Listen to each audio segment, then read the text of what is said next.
अस्सलाम वालेकुम। Abdurrahman Habib here. Welcome to the Zoom knowledge channel. So let's start the topic. आज का हमारा टॉपिक है सेरिब्लम। सेरिब्लम होता क्या है? सेरिब्लम सबसे पहले हम देखेंगे, ये ब्रेन का सेकंड पार्ट होता है, मेजर पार्ट। मैंने 4 पार्ट्स बताए थे, उसमें सेकंड पार्ट हम पढ़ेंगे आज। सेरिब्लम लोकेटेड कहाँ पर होता है? बैक ऑफ द ब्रेन पे होता है। ये देखिए, back of the brain, immediately inferior to the occipital and temporal lobe. यानी कि इमिडिएटली, यानी कि कहाँ पे होता है? इमिडिएटली इन्फीरियर टू, इन्फीरियर से होता है ऑक्सीपिटल एंड टेम्पोरल लोब्स में। ठीक है, ये मैंने कहा भी लोब्स आपको बताए थे। And with in the posterior cranial fossa, यानी कि और किस में होता है? With in the posterior cranial fossa, ये भी आपको बता दूंगा भाई क्या होता है।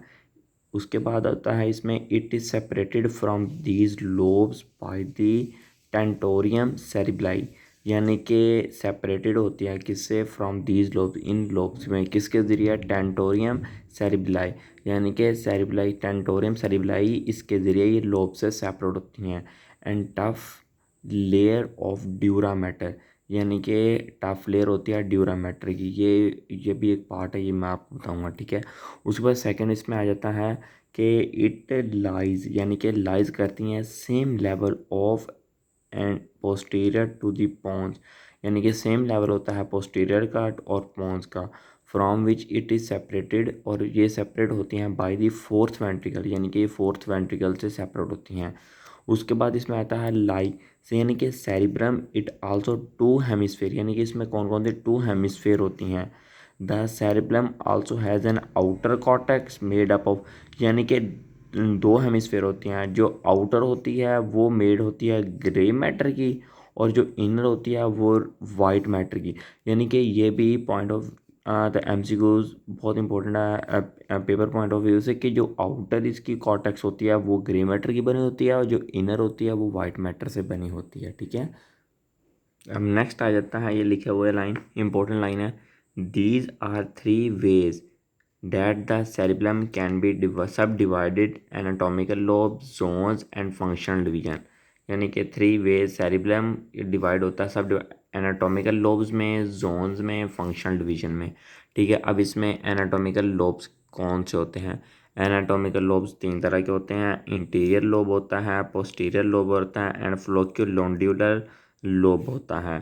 ठीक है, उसके बाद ये नीचे लिखा हुआ, these lobes are divided by 2 fissure, यानी 2 फिशर में होते हैं। प्राइमरी फिशर में होता है और पोस्टीरियर लेटरल फिशर होते हैं। पोस्टीरियर लेटरल फिशर, वे डायग्राम बनी हुई है, बिल्कुल आपको विजिबल है।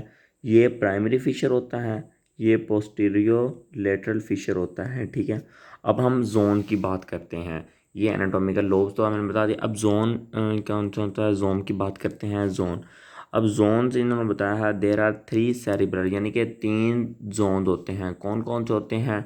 इन द मिड लाइन, यानी कि mid line of the cerebellum is the vermis, यानी कि जो मिड लाइन होता है सेरिब्लम, उसको वर्मस कहते हैं। आइदर साइड, उसकी साइड पे, साइड ऑफ वर्म, यानी कि जो वर्मस की साइड पे होता है उसको इंटरमीडिएट जोन कहते हैं।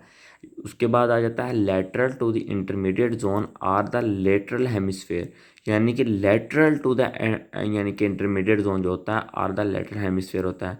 There is no difference in gross structure between the lateral hemisphere and inter, यानी कि इंटरमीडिएट जोन और लेटरल हेमिस्फेयर में कोई ग्रास डिफरेंस नहीं होता।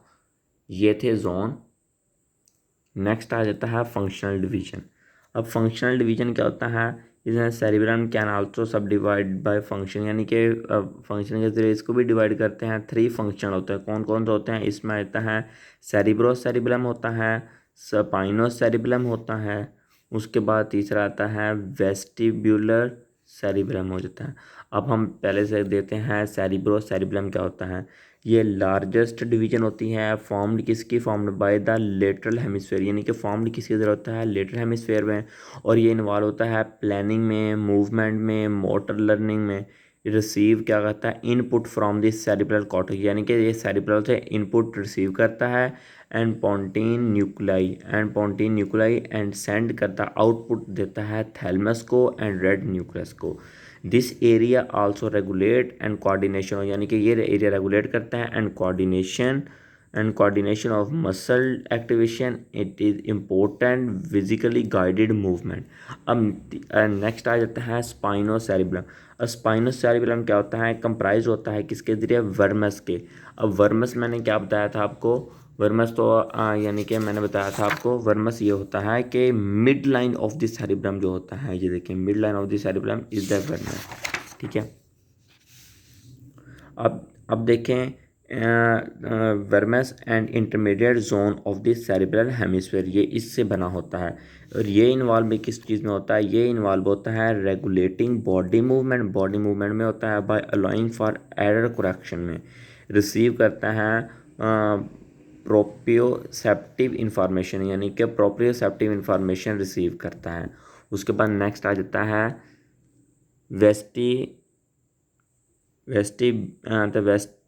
वेस्टिब्यूलो सेरिब्रम क्या होता है, functional equivalent to the flocculonodular lobe, यानी कि इसका जो फंक्शन होता है इक्विवेलेंट होता है फ्लोक्यूनोडुलर लोब में। और ये इन्वॉल्व होता है कंट्रोलिंग बैलेंस एंड ऑक्यूलर, यानी कि ये कंट्रोलिंग करता है बैलेंस को एंड ऑक्यूलर रिफ्लेक्सेस को, mainly fixation on A target.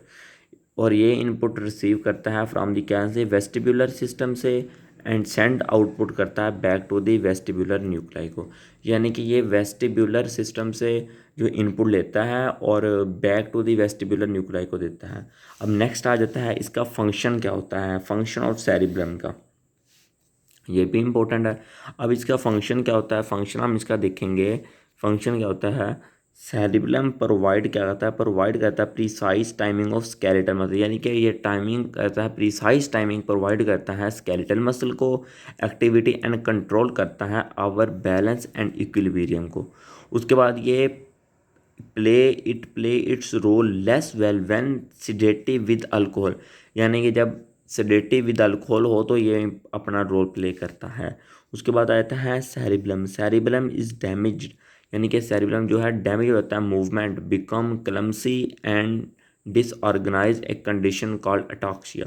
अब अटॉक्सिया की कंडीशन पूछ लेते हैं तो वो क्या होते हैं, वो हम कह सकते हैं कि damage movement become clumsy and disorganise, ठीक है। अब ये आपकी असाइनमेंट है, कलम से अपने जो है वो सर्च गूगल करना और डिसऑर्गेनाइज्ड, ठीक हो गया। उसके बाद हमारा लास्ट जो है पॉइंट है वो है वेस्कुलेचर। वेस्कुलेचर क्या होता है, वेस्कुलेचर होता है the cerebrum receive its blood supply from 3 paid arteries, यानी कि सेरिब्रम जो रिसीव करता है ब्लड को वो सप्लाई देता है 3 पेड आर्टरीज। वो कौन कौन होती हैं, सबसे पहले वो होती हैं SCA, AICA, PICA। अब ये क्या होते हैं, SCA होता है सुपीरियर सेरिब्रल आर्टरी होती है। उसके बाद ये इंटीरियर इन्फीरियर सेरिब्रल आर्टरी, ये पोस्टीरियर इन्फीरियर सेरिब्रल आर्टरी, इसको हम कह सकते हैं।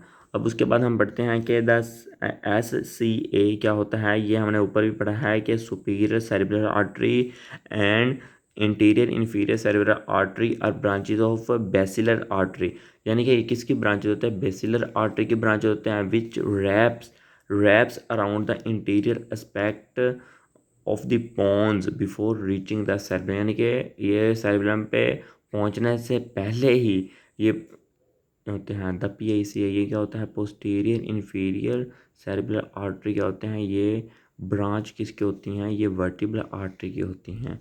उसके बाद ये क्या है, venous drainage of the cerebrum is by the superior and inferior cerebral when. अब ये बिल्कुल मैंने जैसे बताया है, ये देखें बिल्कुल आपके सामने पार्ट आ गए हैं।